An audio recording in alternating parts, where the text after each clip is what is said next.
Well, hi there.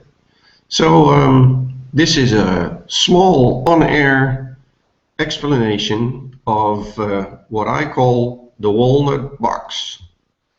It's a little box that I made, and I'm going to tell you a few things about the way I made this box to be an interesting box, using some design techniques that woodturners can easily incorporate in any project so that they will have the possibility to create interesting pieces. Like this little box is a very interesting piece to the eye, although when looked at it the first time it looks like a rather straightforward box with no special design features. It opens quite snug fit. It has a very simple interior. When closed, you can see that the seam is hardly visible, but of course you can tell the different grain of the different parts. This part has a grain direction going upwards, and the top has an across grain direction, which makes the top very much more fluid to the eye, as opposed to when you would have a grain going on top. Then you would see something like this. Okay. The hat that I'm wearing is actually not mine. It's a virtual hat made by Google Hangouts, but it fits me well and I like it. And also I didn't comb my hair, so this was a very good solution to tackle that problem. Okay, about the box a little bit more. A walnut box with just a few lines to be prepared for, and those few lines are, of course, the line that's on top of the box, the surface, and the straight edge from bottom to top.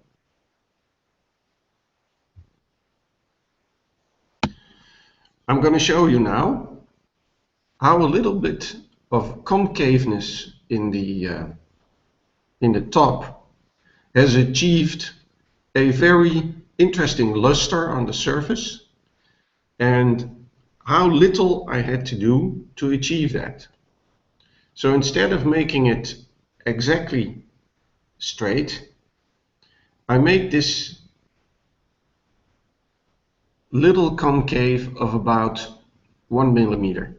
The overall diameter of the box is plus 80 millimeters, and the concaveness here is like 1.5 millimeter down in the middle. The same goes for the side of the box. It appears straight to you, but in fact it's not. Usually you will look at a box like this from an angle, and for some reason your eye will tell you this is straight. But when you look at it closely and use again something to measure, whoops, I can see it goes behind my head and in front of my face. That's pretty interesting. So this is what you see. A concave shape going back about 1 millimeter, maybe a little bit more. That millimeter is being found somewhere in the center. In fact, I made it down a little bit below the center, so it was well on the shape of the box itself, and the top is actually still in a downward curve when it stops here at the junction, so to say, or how do you call that, joint or something.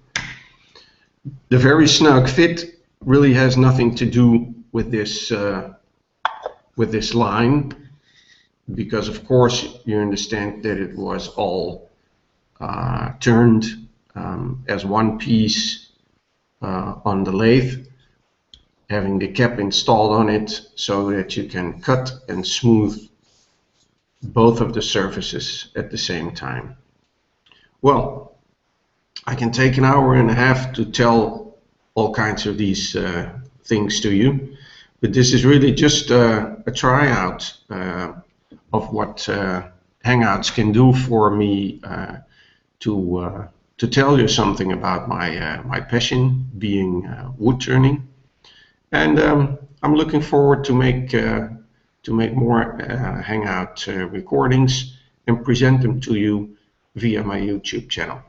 For now, I say goodbye, and I'm gonna try to take off my my hat. Let's see. That's it. And of course, I will have to do something about my hairstyle next time. Okay, bye bye.